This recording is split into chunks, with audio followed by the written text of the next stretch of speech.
Schönen guten Tag, liebe Kollegen, herzlich willkommen zu unserer Pressekonferenz vor dem Bundesliga-Auswärtsspiel des BVB beim SC Freiburg. Eine kleine Runde heute, sicher mit intensiven Fragen. Der Trainer sitzt neben mir. Ich bitte euch um eure Fragen an Marco Rose und direkt vom Parkplatz aus dem Auto zugeschaltet ist Jesko von Eichmann für Sky. Bitte, Jesko. Genau, aus dem Autobüro ganz locker zum Anfang zum Personal. Mats Hummels hatte angedeutet, dass er mitfahren könnte. Wirkt auch so, als würde er gerne mitfahren. Nehmen Sie ihn auch mit? Und wenn ja, in welcher Funktion ist er tatsächlich auch schon vielleicht für einen Kurzeinsatz spielbereit? Innenverteidiger. Funktion Innenverteidiger. Ja, es betrifft nicht nur Mats, sondern wir haben ein paar Jungs, die tatsächlich jetzt kurz davor sind, wieder eine Option zu werden, auch wenn sie wenig Trainingseinheiten hatten bis hierhin. Mats hatte noch gar keine Mannschaftstrainingseinheit. Heute wird die erste sein. Das trifft auf Jule zu, das trifft auf Rafa zu, auf Thoma und auf Emre natürlich auch. Bedeutet 5 Spieler, die jetzt wieder nach und nach integriert werden. Und wir müssen heute einfach dann auch schauen, was inwieweit bei wem dann auch Sinn macht und werden nach dem Abschlusstraining dann gemeinschaftlich entscheiden, wer dann dabei ist und wer nicht. Bijan Jacobi.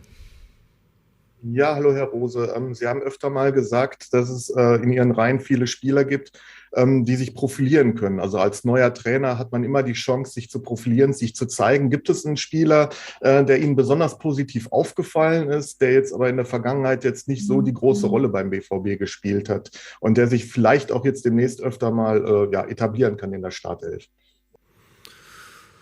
Ja, das geht ja immer schnell im Fußball. Fakt ist, wir haben einen Kader, mit dem Kader arbeiten wir und die Jungs machen das bis hierhin sehr, sehr ordentlich und bin auch immer kein Freund davon, jemanden besonders hervorzuheben, wenn ich nicht explizit zu bestimmten Namen gefragt werde, weil nochmal eine Menge Jungs das einfach sehr ordentlich machen. Ich glaube, dass man, wenn man vor allen Dingen die Entwicklung, wenn ich dann doch mal einen nennen darf, von Nico Schulz sieht, dann ist es bis hierhin diese Saison natürlich sehr, sehr ordentlich, wie er auftritt, wie er trainiert, wie er auch die Schritte gegangen ist, wie er sich selber wieder mehr vertraut. Exemplarisch einfach ein Beispiel für den einen oder anderen, der da natürlich noch in Frage kommt. Simon Pausch mit der nächsten Frage.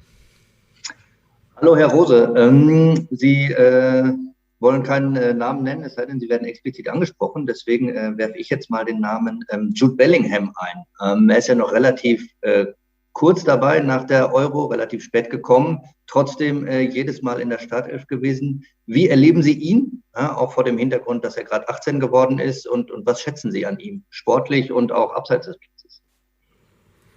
Jude ist ja eine andere Rolle, hat ja letztes Jahr schon viel gespielt und du nennst den Namen ja jetzt, also rede ich auch gerne drüber.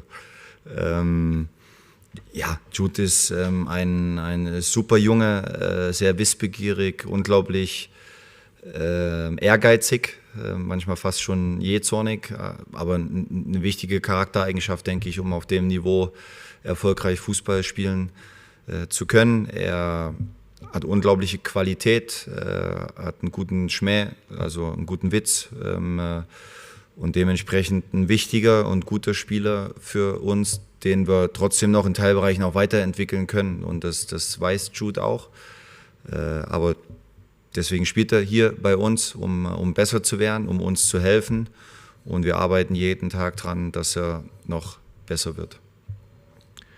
Sebastian Kolzberger für die Bild. Hallo Marco, Erling Haaland, der hatte jetzt so ein bisschen so in dem Spiel gegen Bayern ja auch seinen Frust gezeigt, war nicht immer ganz glücklich mit manchen Situationen, wie das abgelaufen ist, aber man merkt halt seinen sehr, sehr starken Ehrgeiz. Strahlt das auch auf die Mannschaft so aus, wie man das bei ihm so erlebt? Ja, natürlich, aber wie bei anderen Spielern auch. Marco Reus hat auch einen unglaublichen Ehrgeiz. Emre Can hat unglaublichen Ehrgeiz. Also alle Jungs, wenn du auf dem Niveau Fußball spielst, du kommst dort nicht hin, ohne irgendwo ehrgeizig zu sein. Das ist klar, weil du dich gegen unglaublich viele Konkurrenten durchsetzen musst in der Jugend. Auch im Profibereich bist du bei so einem Verein wie Borussia Dortmund dann auch spielst. Aber natürlich hat Erling auch durch seine Physis, seine Körperlichkeit plus seine Ausstrahlung dann natürlich schon eine besondere Wirkung, an der wir aber auch noch arbeiten wollen, weil es natürlich wichtig ist, dass wir alle auch ein gewisses Maß an Frusttoleranz dann haben und vor allen Dingen in Momenten, wo es vielleicht mal nicht in unsere Richtung läuft, wo der Schiedsrichter vielleicht keinen Elfmeter für Erling pfeift, obwohl er ihn hätte pfeifen können, oder in Situationen vor dem 1-0, wo wir 3 Situationen gegen uns gepfiffen bekommen, die man hätte auch anders sehen können. Wenn die Jungs dort dann Reaktionen zeigen, ist das, glaube ich, auch nur normal und menschlich. Wir müssen immer nur gucken, dass wir es dann auch in eine Richtung lenken, wo es uns hilft, wo wir dann auch Energie draus ziehen. Aber in den meisten Fällen passiert das auch bei Erling. Björn Pinnow für Radio 91.2. Ja, hallo zusammen hier im heute wieder warmen oder etwas wärmeren Deutschland. Ihr fahrt ja jetzt in den normalerweise etwas wärmeren Süden, in den Breisgau, nach Freiburg. Was ist denn das für ein Gegner? Ist bei dir warm. Hier regnet es und es ist frisch. Aber ja, im Breisgau soll es ja tatsächlich dann auch immer ein bisschen anderes Wetter sein. Sommerloch in Deutschland. Ich glaube, Freiburg immer unangenehm. Christian macht dort hervorragende Arbeit über Jahre.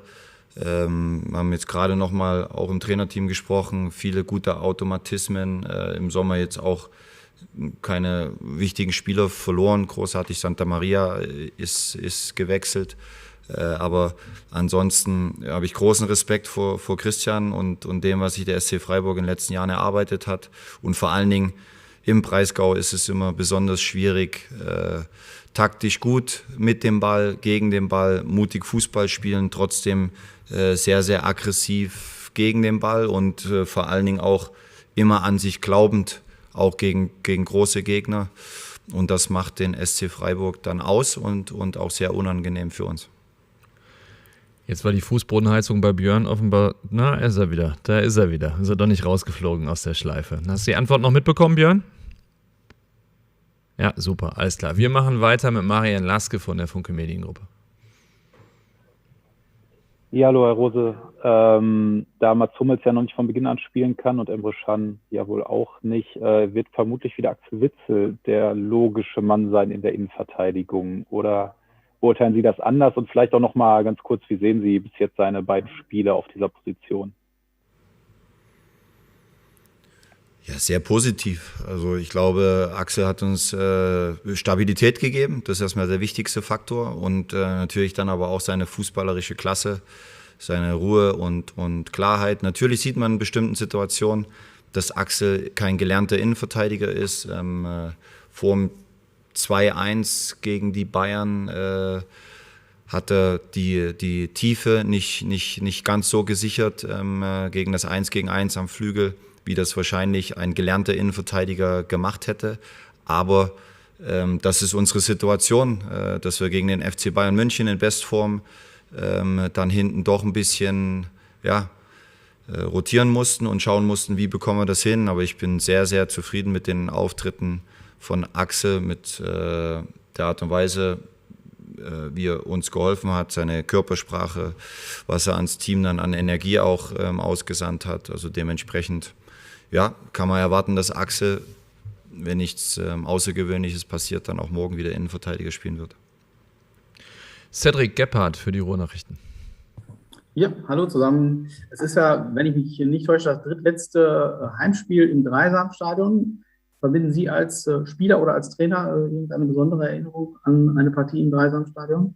Ein besonderes Erlebnis?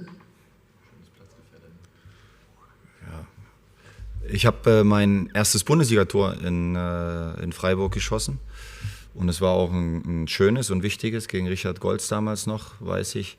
Und wir haben in der 93. Minute 2-1 gewonnen mit Mainz.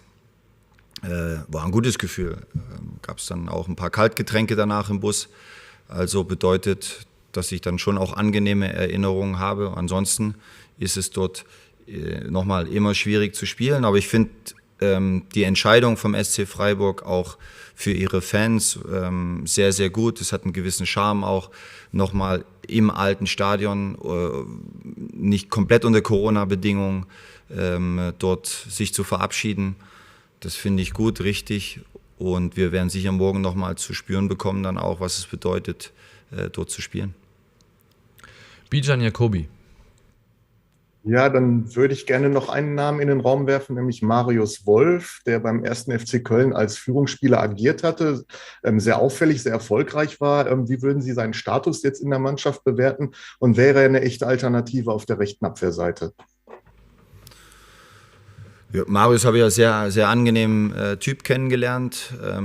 Grundsätzlich kennt er natürlich die Konkurrenzsituation bei Borussia Dortmund und weiß, dass es schwierig ist. Er hat vor seiner Verletzung gegen Bilbao das sehr, sehr ordentlich gemacht bis dahin, auch in der Vorbereitung.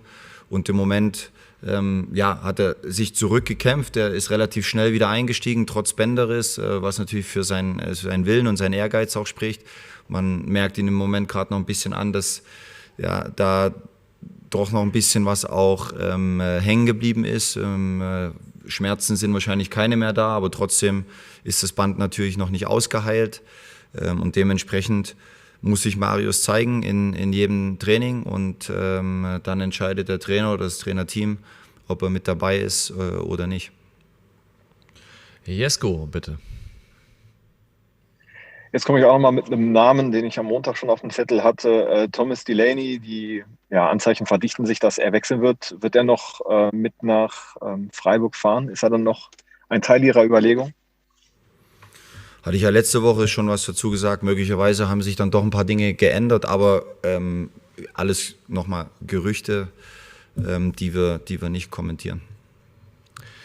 Cedric Gebhardt. Jo, Sie haben ja in den letzten Wochen viel von Konstanz gesprochen und haben nach dem Supercup gesagt, dass das im Prinzip die Benchmark sein muss für alle Spiele, die jetzt folgen. Wenn man davon ausgeht, dass das die Benchmark ist und wenn man diese Leistung konstant bringen kann, wie weit kann es dann gehen? Haben Sie schon eine Vorahnung nach 3 Pflichtspielen jetzt? Ja, da spielt ja immer der Gegner dann auch noch mit eine gewisse Rolle und wir haben am Ende des Spiels auch 3-1 verloren. Also das bedeutet, dass wir ein paar Fehler zu viel gemacht haben und trotzdem war diese Leistung sehr, sehr ansprechend und hätte durchaus auch dazu führen können, dass wir dieses Spiel gewinnen, meiner Meinung nach. Ich glaube, dass es wichtig ist, im Team und auch im Umfeld, trotz so einer Niederlage, nicht von heute auf morgen jedes Mal die Ambitionen, die Möglichkeiten, die Chancen, den Status quo zu ändern, sondern es ist wichtig, dass wir uns Dinge erarbeiten, die wichtig und gut für unser Spiel sind. Wir haben eine hohe Energie auf dem Platz gehabt. Wir haben Bayern sehr oft sehr gut unter Druck gesetzt. Sie mussten viele, viele lange Bälle schlagen. Wir haben große Tormöglichkeiten gehabt. Also es war schon eine Menge da, um auch Bayern dann richtig zu beschäftigen. Und dort müssen wir einfach weitermachen. Und auch nach Misserfolgen müssen wir trotzdem Brust raus und mit viel Vertrauen ins nächste Spiel gehen, weil wir gut sind. Aber nur gut sein reicht nicht, sondern du musst das Gutsein auch jedes Wochenende auf den Platz bringen und du musst es mit Leben füllen. Du musst Zweikämpfe annehmen, du musst marschieren, du musst sprinten, du musst den Gegnerdruck aushalten und annehmen. Und das sind die Aufgaben. Und wenn wir das schaffen, jedes Wochenende, und richtig auf Ereignisse, auf Ergebnisse reagieren, dann haben wir natürlich die Möglichkeit, auch ganz vorne mit dabei zu sein. Jesko von Eichmann nochmal. Herr Rose, in der Vergangenheit, vor Ihrer Zeit hier, gab es oft die Kritik an der Mannschaft, dass sie sich in manchen Spielen nicht wehrt, vielleicht nicht aggressiv genug ist, nicht böse genug, ne? Nicht falsch verstehen, aber Sie wissen, was ich meine. Ist das etwas, was auch in der Vorbereitung auch vielleicht oder mit der Mannschaft diskutiert wurde, vielleicht auch die Mannschaft selbst diskutiert hat? Weil ich fand es gegen Bayern sehr auffällig, dass die Mannschaft eben, wie Sie gerade gesagt haben, nochmal eine andere Energie, auch eine andere Aggressivität auf den Platz gebracht hat als früher schon. Ja, es steckt ja in der Mannschaft und die Spielweise, die wir jetzt versuchen zu praktizieren, die fördert das möglicherweise auch ein Stück weit, dass wir proaktiv sind in allem, in der Art und Weise, wie wir Fußball spielen, in der Art und Weise, wie wir auftreten. Und das müssen wir uns natürlich behalten. Und in der Mannschaft, glauben Sie mir, stimmt alles. Also die Mentalität ist gut, der Ehrgeiz ist da, das gesunde Aggressivitätspotenzial, um Gegner zu bekämpfen, ist da. Aber du musst es jedes Wochenende abrufen. Das ist dann schon eine Aufgabe, nicht irgendwann mal mit irgendwas zufrieden zu sein oder weniger zu machen oder zu glauben, an dem Tag geht es vielleicht gegen den Gegner dann doch auch mal mit etwas weniger.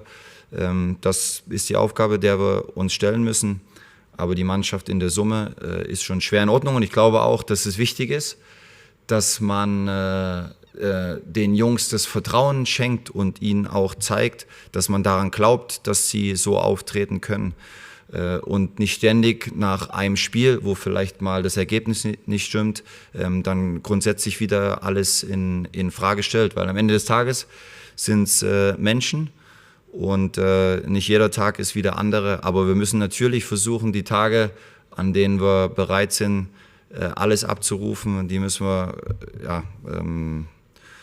in großer Summe an den Tag legen. Das wird, glaube ich, wichtig. Bijan Jacobi nochmal. Ja, ich würde gerne nochmal nach 2 Langzeitverletzten fragen. Einmal Daxo, Denexel Zagadou und Matej Morey. Gibt es da von den beiden irgendwelche Neuigkeiten? Ja, wir sind natürlich im Austausch mit den Ärzten, Reha-Abteilung. Und bei Daxo sieht es ganz gut aus. Er selber ist immer schwierig, dann auch Zeiten und Momente zu nennen, aber er selber hat gerade ein gutes Gefühl, ist auf dem Platz, macht viel mit dem Reha-Trainer, ist auch schon am Ball, läuft extrem viel, hat keine Probleme am Knie bis hierhin. Und bei Matteo wird es einfach natürlich noch ein bisschen dauern, das haben wir alle gewusst. Eine OP, zweite OP und dementsprechend müssen wir da noch ein bisschen uns gedulden. So, jetzt schaue ich mal in die Runde. Im Moment sehe ich keine Handzeichen. Das kann sich gerne noch ändern. Ein bisschen Zeit haben wir noch. Quälen möchten wir aber auch keinen. Gut, dann vielen, vielen Dank für die Teilnahme an der Pressekonferenz und euch allen eine gute Fahrt nach Freiburg. Zieht euch luftig an, ihr habt von Björn gehört, es wird heiß. Bis dann, tschüss. Schönen Tag.